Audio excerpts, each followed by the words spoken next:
What is going on, you guys? Welcome back to the channel. If you guys have seen the last video, we kind of worked on this car a little bit, but we also got this car cleaned up for the road. Now I got some parts on order for the Flip Bar X. We got the brake stuff coming in and we got the fuel pump coming in. Once we get those, we'll try to button up this car a little bit more and get this thing to the dyno. I got some injectors, which was the last thing that I needed other than the fuel pump, but this car should be ready to rock and roll soon. So today I'm actually not working on the car. Today I am working on a project that one of my buddies left me with when he came here and grabbed all the stuff that was right here, brought it to SoCal and get it to LAX to ship to Hawaii. So I'm returning the favor, and I am pretty much going to modify this Jackson Racing Supercharger for B Series to have an internal cooler. So the cooler is this guy right here, Dyno Cool Power Steering Cooler Kit, which he wants me to integrate into the plenum. And pretty much what I'm doing today is making a plate to weld onto this, which then is going to be welded onto the side of the supercharger, and the cooler is going to be sitting inside the plenum itself. So the goal here is to not mess this up, because I only got one shot. He said if I mess it up, he'll just order another one. It takes one day. It's 30 bucks, and we'll try it again. But I think I have a game plan of how I'm going to tackle this. So I'm going to go ahead and just get some of my tools out and get right to work.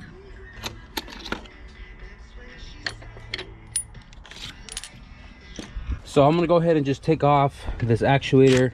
Anything that's attached to the plenum for when I'm grinding or cutting or anything like that, I don't want those debris to get inside of any of these components, especially if I can take it off, remove it off the plenum, so that way one less thing to worry about getting clogged up.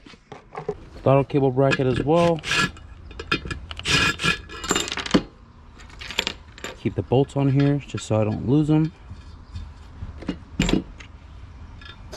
I am going to be working on the charger itself, or at least the throttle body opening.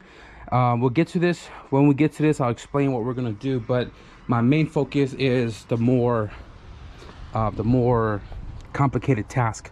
So this was already pre-cut out, and Marcus kind of showed me how he wanted the cooler to be sitting in here. And like I said, I have a rough idea on how I'm going to do this, but what I do want to do right now is clean up all the cut marks, all of the edges right here, get it nice and flat. So this is a great job for my new tool that I bought that I haven't even used yet.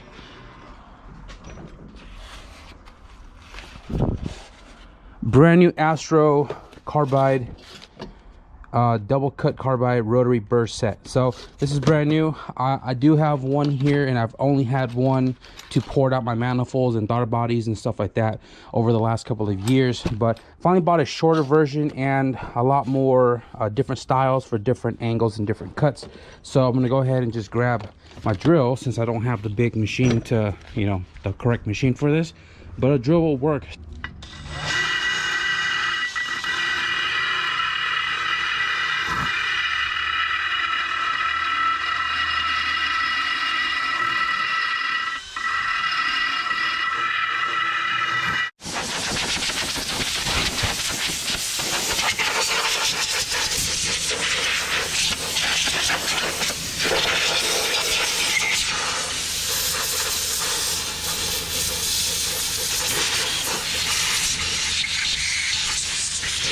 So I threw the actuator back on to make sure the valve it's not going to open far enough that once I weld the plate into place, it's not going to interfere.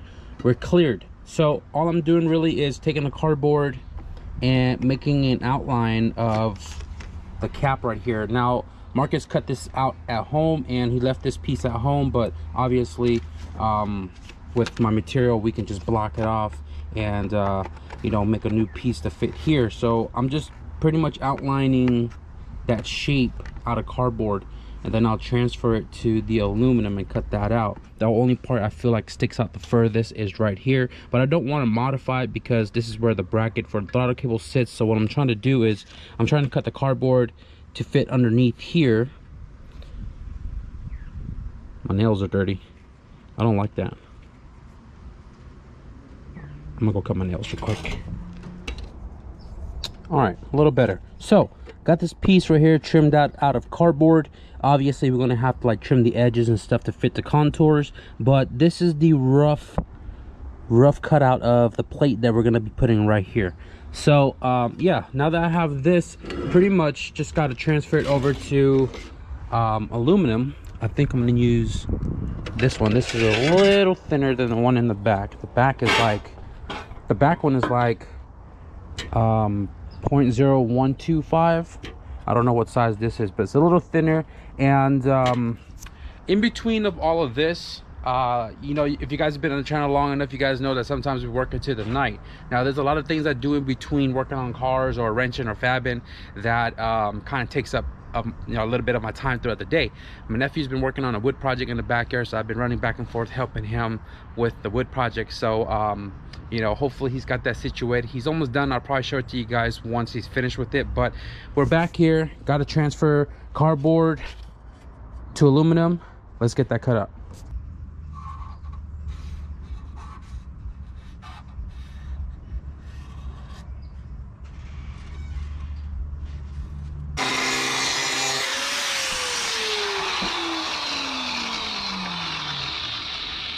All right, so this is where we're at. I got this plate trimmed up to fit this opening, and what I did was I curved this end a little bit. You can see it right there, because I undercut it. I marked it with the permanent marker, and then I cut it directly on the line instead of giving it the space. So I'm a little short, but nothing aluminum filler can't fill. So if you look, it is a nice fit. So just a little gap there, we can fill that in, no big deal. Nice and close all the way across. It's going to sit in a little more like that, all the way across, bottom along the edge, nice and flat. So now obviously I'm going to prep this before I weld it. I'm going to prep this with red Scotch Brite, and now what I got to do is carefully get the cooler in here, mark out where the two holes for the inlet and outlet is going to be at, drill it out, mock it up, tack it up.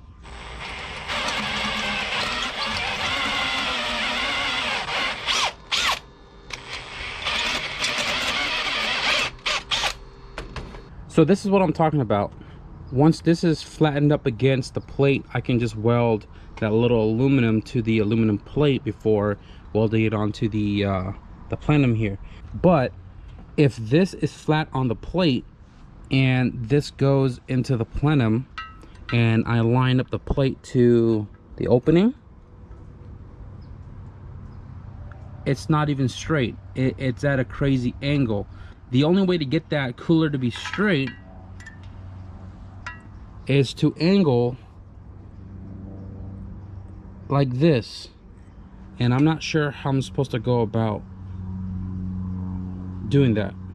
All right guys, so after a ton of trimming with the new piece, this looks like it's a better fitting plate than this one right here. So if you look, butting this up against the opening here, I'm trying to get this flatness lined up with this, so that way it's not going to cause, like, you know, disturbance to the airflow into the runner. So I mean, roughly, I'm going to set it on here, roughly, if I cut that corner a little bit more to bring this in, it'll close that gap. But if you look, nice and perfect. Got a nice little curve right here as well too.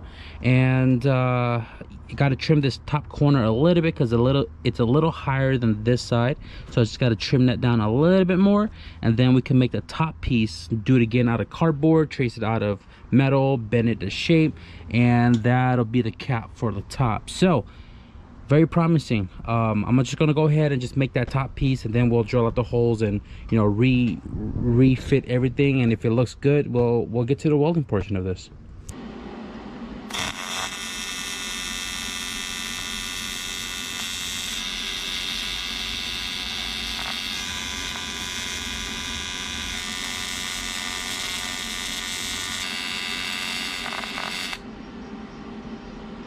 For being as thin as it was, not too shabby.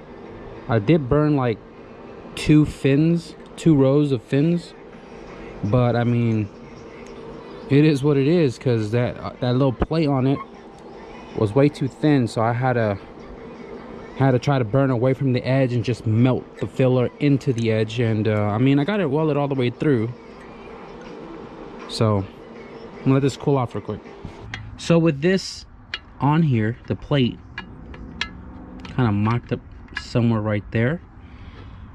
The cooler is actually pretty firm, and I don't think I'll need to make another bracket on the other side, but it's not gonna be like straight. You see what I'm talking about? This, if I saw this in the engine bay, it would bother me, but because it's inside the plenum, I'm not too worried about it. But I guess the only thing now is to weld the plate onto the plenum and the attachment piece to cover the top. I mean, obviously I'm gonna tack it in place, adjust it accordingly, and then we'll fully weld it up.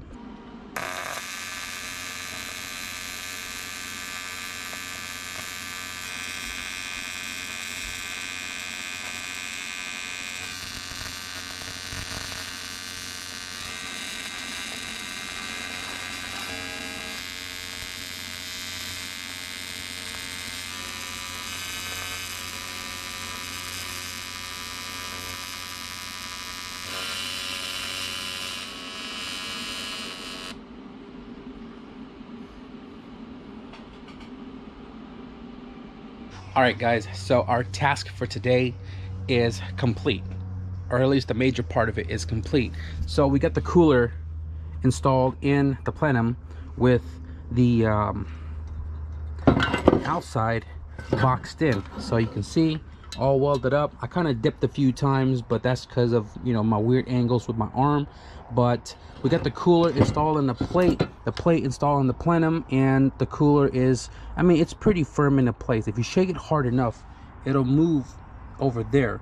But Marcus told me he can braze, so I told him, I say, for extra security, braze this to the plate. I mean, I think I can weld it, because this is just as thin as the inlets and outlets that I made for the radiator, but I don't want to risk blowing a hole through this after, you know, completing this. Now if I wanted to try that, I would have done it before welding it to the plenum, but we already did it, so it is what it is. Brazing this right here, filling up the hole and securing the barb to the plate, it's going to give it the extra strength it needs to make sure that this is not going to be, you know, bouncing around all loose in here. But I don't think the amount of air, you know, caused by the supercharger going into the intake manifold to the cylinder head is gonna, you know, move this enough that it's gonna break off. I don't think it's gonna happen, but I mean, if it does, then back to square one, and I'm gonna have to fix that. But what I wanted to knock out today was installing that in here and button all of this up. So I think I'm gonna wrap up this video now. The other thing that I was supposed to do for him is that this supercharger is meant to have the biggest throttle body. Is a 68 millimeter, and he wants to put a 70 on here. The problem with putting a 70 on here, now Marcus said that because he's already gone this far and going supercharged and all that, he might as well use what he has, and he has a 70 mil throttle body. This right here is calibrated to 70 mils right now, and if you was to port match this to a 70 millimeter, you can see this is going to slip over the edge into the port for the idle air control valve. And what he wanted me to do was weld probably 1/4 of an inch on top of this edge, so that way when he ports it out, it still has a lip to seal the port through the gasket to the throttle body to ensure there's no leak to the idle air control valve. So he wanted me to weld this, but I don't think I'm going to do that today. I'm uncertain of it, you know what I mean? But we'll see what he says, and then, you know, we'll do that accordingly. But as far as the modification he wanted me to do, putting a cooler in the plenum, we're done. So I hope this is a short video. There's a lot of like long clips of me just doing the labor work. Hopefully I cut it down enough, but that's all I had for today. So I'm not sure what's next. We're still waiting on parts for the Flip RX, guys, and you know what I'm saying, I'm starting to clean the garage a little bit more. I want to get started on this car. I got a manifold on the way. Well, we'll talk about it when we get it, but that's pretty much gonna wrap it up for this video, guys. If you enjoyed it a little bit, be sure to give it a thumbs up. I know you guys are probably thinking, oh, maybe I should do a supercharged setup or something, but I don't know, supercharged is not my cup of tea. My brother's car is supercharged. I did a little series on that back in 2017. You guys can probably check out the playlist for that. But if you guys enjoyed this video a little bit, be sure to leave a thumbs up, and if you guys want to stick around for more shenanigans, be sure to hit the subscribe button. But with that being said, thank you guys for watching, and I'll see you guys in the next video. Peace.